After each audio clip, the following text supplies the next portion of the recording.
सत साहे प्यारे देशवासियों, कल मैंने आपको बताया था कि अहंकार इंसान को समाप्त कर देता है, मिटा देता है। और ये बताया था कि 1,00,000 पूत 1,25,00,000 नाते, किसके? रावण के। 1,00,000 पूत 1,25,00,000 नाते, उन घर ना कोई दिया बाती, सारा समाप्त हो गया अहंकार में। तो मेरे प्यारे देशवासियों, इसी के साथ साथ मैंने आपको बताया था कि इंसान जब लक्ष्य से भटकता है तो उसको डरावनी चीजें नजर आती हैं। और आज का हमारा जो लक्ष्य है, मौके पे समय का लक्ष्य है, वो हमारा लक्ष्य है कोरोना वायरस बीमारी से मुकाबला करना, अर्थात इस बीमारी से छुटकारा पाना।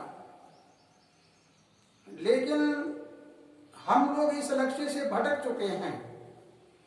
हमने अपना लक्ष्य तो छोड़ दिया है और इस लक्ष्य को छोड़कर हम जाति, धर्म, समाज के ऊपर हमला करना शुरू कर दिया।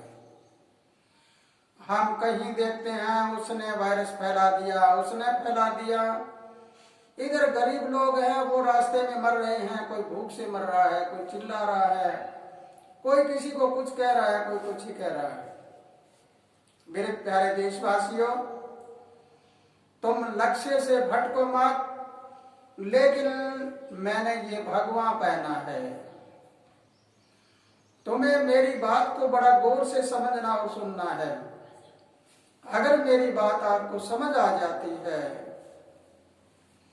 और तुम मेरे अंदर की भावना को, मेरे दिल की पुकार को समझ जाते हो, तो फिर इस वीडियो को आप लाइक करके सब्सक्राइब भी करिए और शेयर भी करिए दूसरों के साथ, ताकि हमारे देश में बुद्धिमानता आ जाए और हमारे संविधान में जो लिखी गई बातें हैं, धर्मनिरपेक्षता है, वो हमारे देश में कायम हो जाए। इंसान की इंसान से नफरत पैदा हो रही है, वो नफरत समाप्त हो जाए। आज इंसान कर्म को नहीं पहचान रहा, लेकिन इंसान से इंसान नफरत कर रहा है। नफरत करने वाले के दिलों में प्यार भर दो, तभी इस देश में सब कुछ ठीक हो सकेगा, अन्यथा देश में ठीक होने वाला नहीं। मेरे प्यारे देशवासियों, मैंने आपको पहले भी ये बताया था कि हमारे अंदर राम की शक्ति होती है और लक्ष्मण हमारा लक्ष्य होता है। उसको तो ही रावण ले गया, यानी अति अहंकार है, वो ले गया। जब इंसान अति अहंकार में आ जाता है तो रावण से भी बेहतर घटना घट जाती है। रावण के घर कोई दिया बाती करने वाला नहीं मिला, ऐसा ही घटना हो जाती है। तो इसलिए मैंने ये भी बताया आपको कि अब हमें बजरंग बली की जरूरत है। लेकिन बजरंग बली कौन सा? उस बजरंग बली का जिक्र नहीं करता कि अकेले बजरंग बली का नाम लेके हम यूं कहते हैं कि मैं बजरंग बली का भगत और ये दूसरा कोई और है। नहीं, बजरंग बली ऐसी ताकत है जो पूरे विश्व को अपनी एक नजर से देखती है। उन्होंने हमारे शरीर में जो सूरत है, उस सूरत को अहंकार रूपी रावण से छुटाया था। यानी सूरत हमारे शरीर में सीता होती है, राम हमारे शरीर में हमारे शब्द की ताकत होती है, और लक्ष्मण हमारे शरीर में हमारा लक्ष्य होता है, भरत हमारे शरीर में ये शरीर है, और शत्रुघ्न हमारे शरीर में होता है जो शत्रुओं को नाश करता है। अगर तुम मेरी इस घट रामायण को समझते हो तो तुम अपने घट के अंदर बढ़ जाओ, अपने अंदर झांक कर देखो, तुम्हें पता लग जाएगा कि आज तो रावण घट घट में बैठा है और घर घर में बैठा है। रावण कोई ऐसा नहीं होता कि हम किसी इंसान को रावण कह दिया और उस रावण को मार दिया, वो मर गया। नहीं, रावण तो घर घर में है। जिस इंसान में अहंकार है, जो इंसान अहंकार के बस में मानवता का नुकसान करता है, जो किसी का यज्ञ भंग कर रहा है, वही तो रावण है। लेकिन मेरे प्यारे ज्ञानी पुरुषों, इस बात को जरूर याद रखना, रावण में एक गुण भी था, बहुत बड़ा विद्वान था। जब रावण को मार दिया था, मारने के बाद राम और लक्ष्मण ने राजनीति भी तो रावण से पूछी थी, इस बात का शायद ध्यान है या नहीं आपको। लेकिन रावण के जब सिराने खड़े होकर लक्ष्मण ने पूछा तो उन्होंने नहीं बताया, और जब राम जी से कहा कि ये बोलता नहीं, तब राम जी ने कहा कि तुम ऐसे के पैरों की तरफ जाओ, अहंकारी इंसान हैं। जो अहंकारी इंसान होते हैं वो अगले को माफी मंगवाते हैं, और जो निरंकार होते हैं वो माफी मांग लेते हैं। माफी मांगने वाला बहुत बड़ा होता है, लेकिन माफी देने वाला उससे भी बड़ा होता है, वो तो परमात्मा के समान होता है। तो ये बात मैंने पहले भी बता दी है और दोबारा दोहराने की जरूरत नहीं होती। लेकिन अब हमें देखना है कि हमारे अंदर जो सूरत है, हमारी जो ध्यान है, वो ध्यान कहाँ पर टिकी हुई है। आज हम लक्ष्य से भटक चुके हैं। कोरोना वायरस बीमारी का लक्ष्य है हमारा, उस लक्ष्य को हमने कहाँ ले लिया कि जाति पर और धर्म पर। गरीबों को मारो, मुस्लिम है उसको मारो, इसको मारो, इसको मारो, इसको मारो। ये क्या हो रहा है? मेरे प्यारे देशवासियों, तुम समझो और जानो संविधान क्या कहता है। संविधान हमारा धर्म निरपेक्ष है, कोई जाति धर्म समाज नहीं।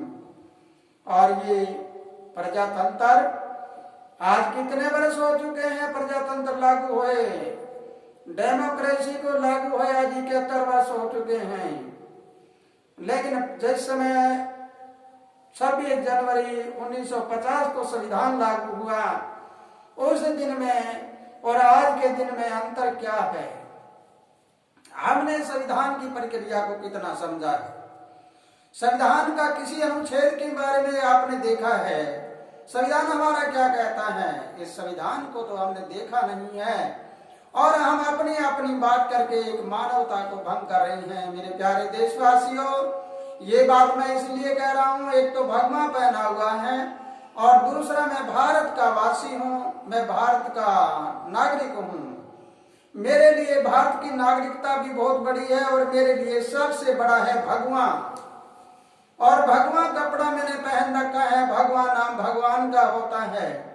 और जिन्होंने भगवा पहन लिया है, ये अग्नि तत्व का रंग है, और ये अग्नि तत्व का रंग है, इसने विकारों को जला दिया हो और ये रंग बाहर आ गया हो तो वो भगवा पहनता है। भगवा पहन के हम कड़वा वचन नहीं बोल सकते, भगवा पहन के हम किसी को अपना पराया नहीं कर सकते, भगवा पहन के हम जाति धर्म समाज का भी जिक्र नहीं कर सकते।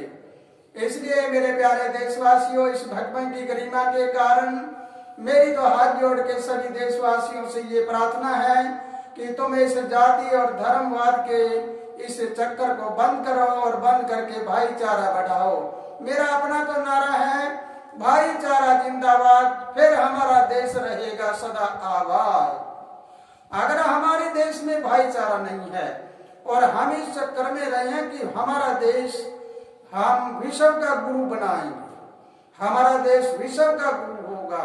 गुरु किसे कहते हैं? गुरु की परिभाषा क्या होती है? डेफिनेशन क्या होती है गुरु की? अगर हम इसके बारे में समझते और जानते हैं, गुरु का मतलब होता है ज्ञान। हमारे देश में ज्ञान किस चीज का है? इस ज्ञान को अगर हम समझते और जानते हैं तो पहले हमें ये ज्ञान होना चाहिए कि इंसान क्या होता है, इंसान में बसने वाली इंसानियत क्या होती है। कीमत फूल की नहीं होती, कीमत तो फूल में जो बसने वाली खुशबू है उसकी होती है। इंसान की कीमत कभी नहीं होती, इंसान में बसने वाले गुणों की कीमत होती है। दरिया है या नहर है उसकी कीमत नहीं होती, उसमें बहते हुए पानी की कीमत है। जब खेतों को देखते हैं, बंजर खेत होते हैं, उसकी कीमत नहीं होती। कीमत तो उसकी होती है जो उपजाऊ खेत होते हैं, जो उपज पैदा करते हैं, उसकी कीमत होती है। कोई वृक्ष है जिसके पत्ते ना हो उसकी कीमत नहीं होती, वो तो एक जलाने वाली लकड़ियों के भाव जाता है। कीमत तो जिसके ऊपर फल लगते हैं उसकी होती है। चलती हुई गाड़ी की कीमत होती है और बंद गाड़ी की कीमत तो कबाड़ वाले ले जाते हैं, उसकी कोई कीमत नहीं होती। इसलिए मेरे प्यारे देशवासियों, मेरे इस दर्द को तुम समझते हो। ये मेरे हृदय की पुकार है, मेरा दर्द है। ये इस देश में क्या हो रहा है। चलती का नाम गाड़ी है, लेकिन खड़ी हो जाए तो उसका नाम क्या है? कबाड़ है। तुम कबाड़ की ओर मत जाओ, तुम चलते रहो, चलते रहो, चलती गाड़ी बनाओ। जब तुम देश के गुरु बन सकते हो, विश्व के गुरु बन सकते हो। गुरु हम अपने आप के भी नहीं बन पाए, हम दूसरे देशों के कैसे बन जाएंगे? हमें यह भी पता नहीं है कि हम अपने देश में अराजकता फैलाएंगे, हम अपने देश में अगर तोड़ा टूटी करेंगे, देश को अगर हम देश की एकता, अखंडता और प्रभुत्ता के बारे में ना जाने, तो फिर दूसरे देशों में रहने वाले हमारे भारतीय हैं, उनके साथ क्या होने वाला है? कोई नहीं जानता इसके बारे में। सब अहंकार में और अति अहंकार में तुले हुए हैं। इस अहंकार को निरंकार में पलट दो, और पलटने के बाद में फिर देखना क्या होगा। मेरे प्यारे देशवासियों, मैं सभी से एक आवेदन करता हूं कि मैं राजनीतिज्ञों से भी आवेदन करता हूं, हमारे माननीय प्रधानमंत्री से भी आवेदन करता हूं कि मैं एक बात को जानना चाहता हूं, एक संत महात्मा के चोले में बैठकर, कि आपस में आज जो वाद विरोध हो रहे हैं, एक दूसरे पे हमला कर रहे हैं, क्या तुम्हारी निजी दुश्मनी है या कोई तुम्हारी राजनीतिक वैचारिक दुश्मनी है? विचार भावना अलग हो सकती है, लेकिन व्यक्तिगत हमले कर रहे हैं, ये बिल्कुल गलत होता है। इस व्यक्तिगत हमले में क्या होता है? द्वेष भावना पैदा होती है और हमारे देश का दूसरे देशों में अपमान होता है। तुम समझो मेरी बात को, तुम अगर मेरे दर्द को समझते हो तो तुम दूसरे के सामने अपमान मत करो। हमारे घर की बात जो बाहर जाती है तो बाहर गलियों में अपमान होता है हमारा। दूसरे देशों में जाकर क्या बोलेंगे, हम क्या कहेंगे? मेरा देश एक खुद ही नहीं है, मैं कहां दूसरे देश को एक करने के लिए चलूंगा? मैं क्या करूंगा? इसलिए मेरा तो सभी राजनीतिज्ञों से आवेदन है कि तुम किसी के ऊपर व्यक्तिगत हमला मत करो, और किसी के व्यक्तिगत जीवन जो होता है, जीवन अपना होता है। संविधान में फंडामेंटल रूल क्या है? हमारा मौलिक अधिकार क्या है? हम किसी का मौलिक अधिकार नहीं छीन सकते। हम फंडामेंटल रूल है उसको नहीं छीन सकते। मेरा अपना जीवन स्टाइल होता है, जीवन का अपना तजुर्बा होता है।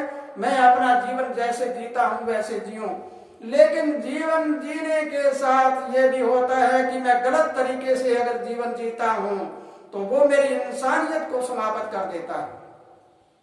जब इंसानियत समाप्त हो जाती है तो इंसान के पल्ले क्या रहेगा? कुछ नहीं बचता। फिर तो अहंकार के बस में होकर रावण वाली होती है। इसलिए मेरे प्यारे देशवासियों, अगर तुम मेरे सामने ये पूरी तरह से मेरी बात को सुनकर और मुझे अपने सामने रखकर मेरे दर्द को तुम समझते हो और जानते हो, तो आज लड़ाई झगड़ा बंद कर दो, व्यक्तिगत हमले बंद कर दो।